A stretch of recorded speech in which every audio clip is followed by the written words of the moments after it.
Bonjour, bien-aimés frères et sœurs en Jésus-Christ.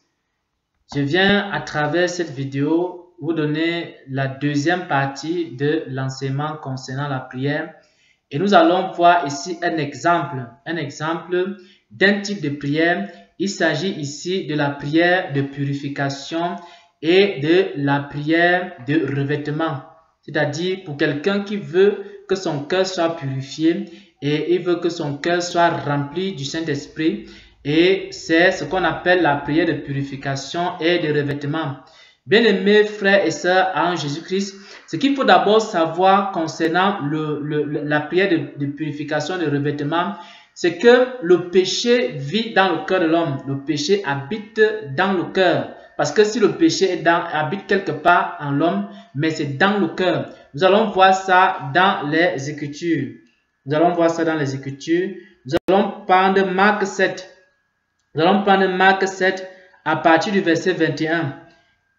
À partir du verset 20 même déjà. Il dit encore, c'est Jésus qui est en train de parler, ce qui sort de l'homme, c'est ce qui suit l'homme. Car c'est du dedans, c'est du cœur des hommes. Il dit c'est du dedans, c'est du cœur des hommes que sortent les mauvaises pensées, les adultères, les impudicités, les meurtres, les vols, les cupidités, les méchancetés, la fraude, le dérèglement, le regard envieux, la calomnie, l'orgueil, la folie. Donc, ça veut dire que c'est dans le cœur de l'homme que se trouve le péché. Tout ça, le péché, que ce soit les convoitises, que ce soit les dérèglements, que ce soit le regard envieux, que ce soit les calomnies, que ce soit les jalousies. Tous ces péchés-là se trouvent dans le cœur. Donc, la première chose, si on veut se purifier, donc il faut purifier son cœur, c'est-à-dire demander à Dieu d'enlever ces choses dans notre cœur. Après, ça c'est la première étape, c'est à demander à Dieu d'enlever ces choses dans notre cœur. La deuxième étape ici va consister donc à demander à Dieu, puisqu'on s'est vidé, parce que quand on enlève ces choses dans notre cœur, quand le Seigneur enlève ces choses, alors la deuxième étape va consister à demander à Dieu de nous remplir. Parce qu'on ne peut pas demander à Dieu de nous remplir si on ne lui a pas d'abord demandé de nous vider. Donc il faut d'abord qu'il nous vide. Qu'il vide notre cœur de tout ce que nous avons vu ici dans Marc 7 à partir du verset 20. Donc il y a un certain nombre de choses qui sont dans le cœur de l'homme. Parce que le péché, quand il habite en l'homme, il habite dans son cœur. Et si quelqu'un veut faire une prière de purification pour se purifier de ses péchés et pour que le Seigneur puisse le remplir maintenant du Saint-Esprit, il faudra d'abord qu'il sache qu'il doit demander à Dieu de purifier son cœur. La deuxième phase de cette prière, c'est maintenant, une fois que Dieu a purifié son cœur, c'est maintenant de demander à Dieu de le remplir de sa vie, de le remplir de sa sagesse et de son esprit, etc.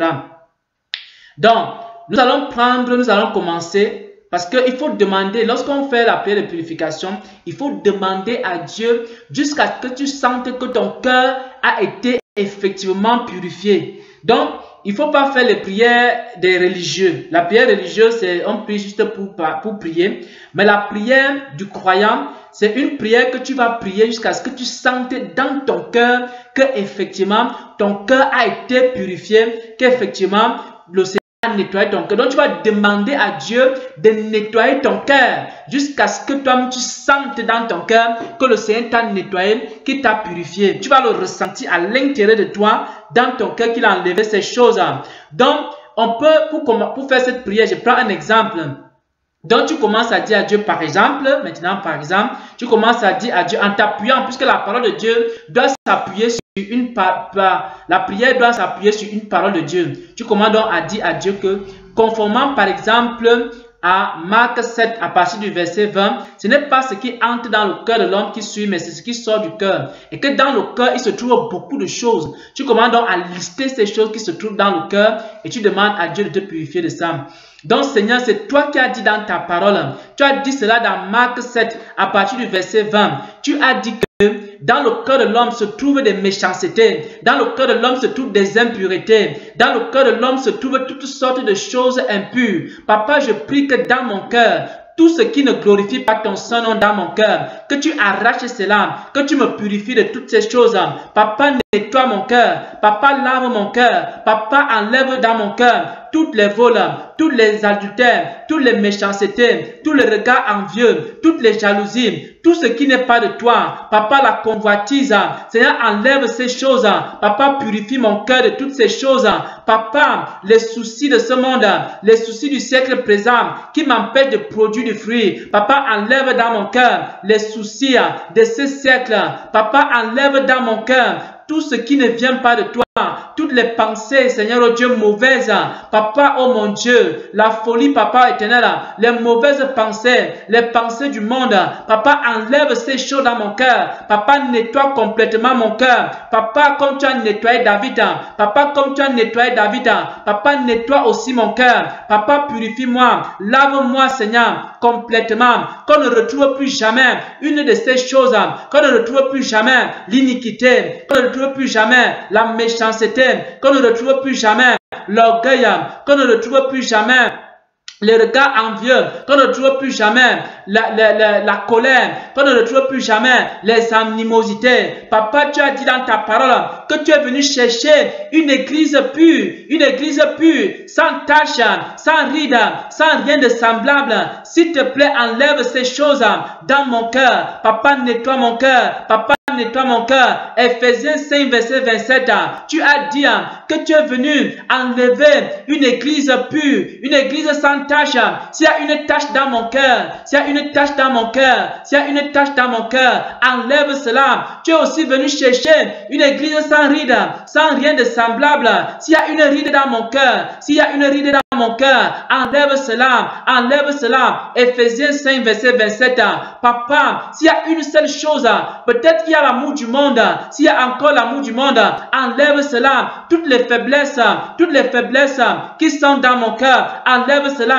La paresse, enlève cela. Papa, enlève, nettoie mon cœur, nettoie complètement mon cœur, nettoie complètement mon cœur. Que rien de souillé ne soit dans mon cœur. Tu as dit dans ta parole, heureux les cœurs purs, car ils verront Dieu. Papa, je veux te voir, mais mon cœur n'est pas encore pur, mon cœur n'est pas complètement pur, mon cœur n'est pas entièrement pur. Papa, nettoie mon cœur pour que mon cœur soit pur. Papa, que mon cœur soit sensible à ta voix, que mon cœur soit sensible à ta parole, que mon cœur soit sensible à ta présence, Seigneur. Nettoie complètement mon cœur, nettoie complètement mon cœur, qu'il ne reste point rien de souillé, rien d'impur, rien de semblable.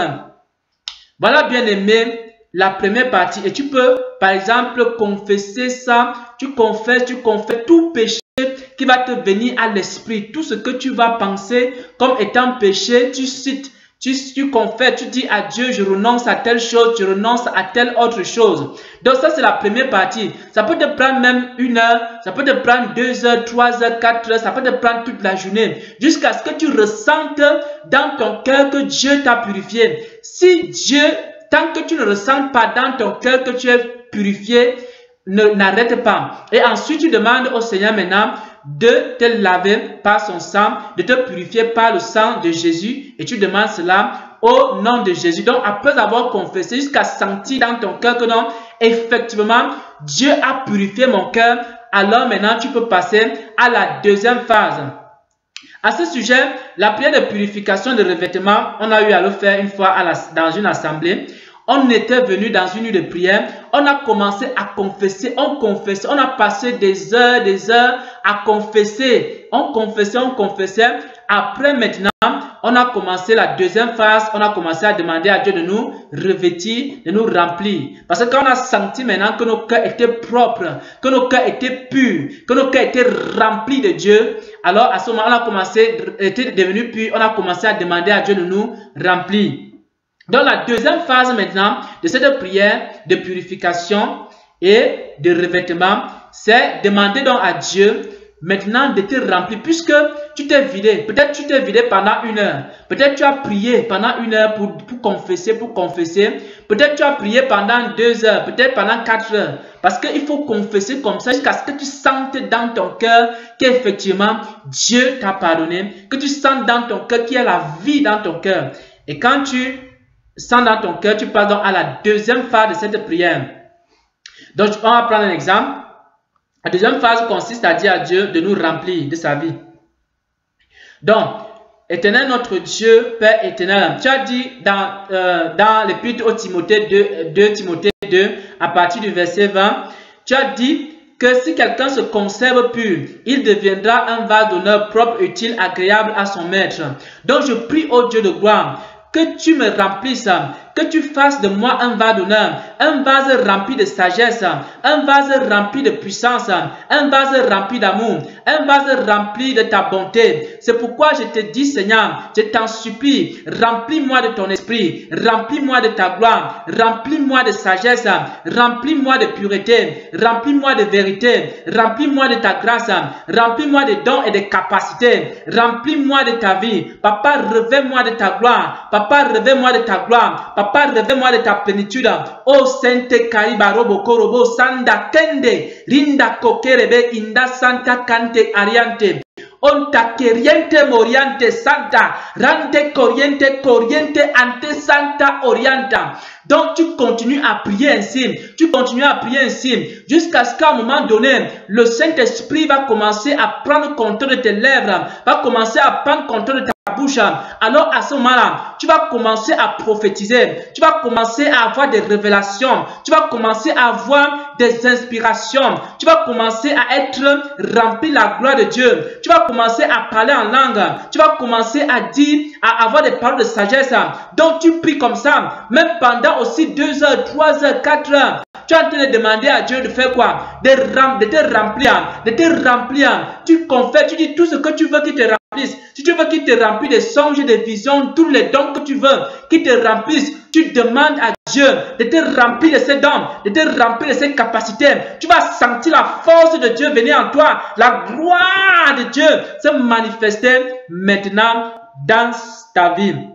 Donc voilà, bien-aimé, cette petite ce petit enseignement sur la prière, et il s'agit ici de la prière de purification et la prière pour être rempli du Saint-Esprit. Et j'ai dit qu'il y a 2 étapes dans cette prière. C'est que la première étape consiste d'abord à confesser, tu confesses jusqu'à ce que tu sentes dans ton cœur qu'effectivement le Seigneur a purifié ton cœur. Tu vas le sentir et c'est à ce moment-là que tu vas commencer maintenant à demander à être revêtu. Tu sentiras que le Seigneur a purifié. Tu vas insister. Frère, dans la prière, quand tu fais la prière, à un moment donné, il faut savoir qu'avec Dieu, il faut insister. Souvenez-vous à Gethsemane, quand Jésus était en train de prier à Gethsemane, Jésus a prié une première fois. Il a dit, Père, éloigne de moi cette coupe. Il a prié une première fois. Il n'a pas eu la réponse. Jésus a insisté. Il a encore dit, Père, éloigne de moi. C'est la 3e fois quand il a parlé maintenant que le Seigneur a répondu, que son Père, le Père Céleste, a répondu. Parce que quand il a dit la 3e fois, il a dit que ce ne soit pas ma volonté, mais que ce soit ta volonté. Donc quand vous priez, frères, sœurs bien-aimés, que ce soit pour être revêtu du Saint-Esprit, que ce soit pour être purifié, que son cœur soit purifié, il faut insister. Quand tu demandes à Dieu, enlève tes choses dans mon cœur, demande, confesse, frère. Et même arrivé des moments de faire certaines prières, tu peux prier toute la journée. Tu demandes à Dieu de te remplir, tu demandes.